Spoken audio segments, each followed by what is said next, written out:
Hello, welcome to Health Talk. I'm Dr. Manny. The holidays can be overwhelming. Shopping, festive gathering, and holiday travel can all lead to an unhealthy amount of stress. My guests today are here to break down how we can decrease and even maybe avoid overstressing during the holidays.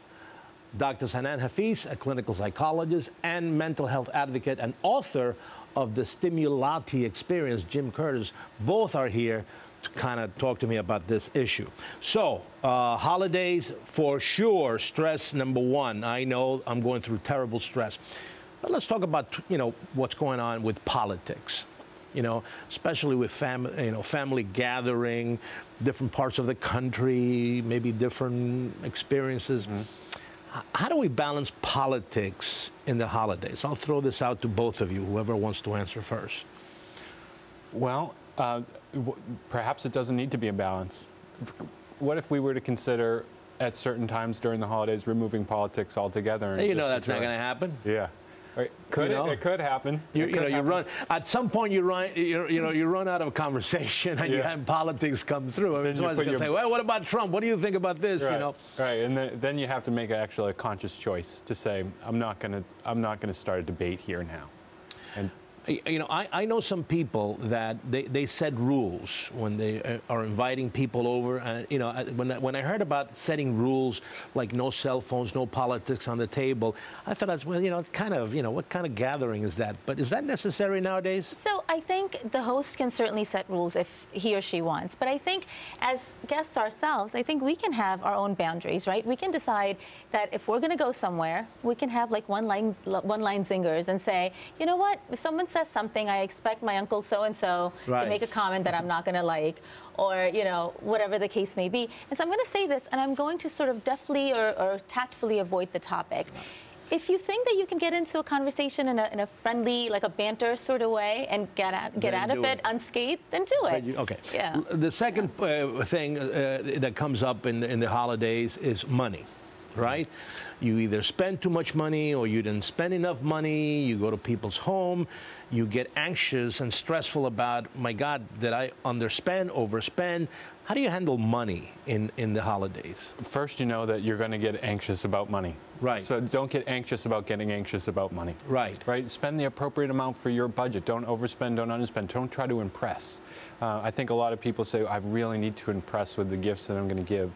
Perhaps there's something that's more affordable, that's more meaningful. So that leads a lot of times to guilt. How do you deal with guilt in the holidays? So I think, guilt is sort of like the ever-present guest at holidays. Mm-hmm. So I think, you're always you feel guilty about not attending enough holiday parties, not giving enough to your kids, not giving enough to your parents.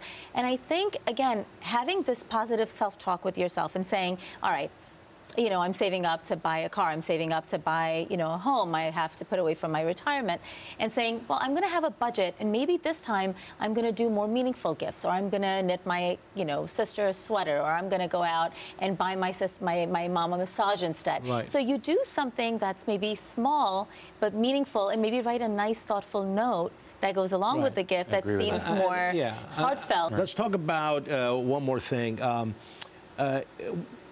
Being lonely, it's a big stressful thing. A lot of folks, whether you're talking about people that don't have significant others or people that are in the military and their significant ones are away, how do you deal with being alone in the holidays, that stressful scenario? Yeah, I know what that's like to be lonely. I've spent a few holidays alone, and especially in a city like New York City, you can be around so many people and feel even more lonely because there's no connection. But I have one thing to say about that, and when in doubt, focus out. I mean, you don't have to feel lonely if you're making a connection. If you're alone during the holidays, try to go to a food kitchen. Try to go to somewhere where you can give, because you never feel better than when you're giving. That's a great point. That's a great point.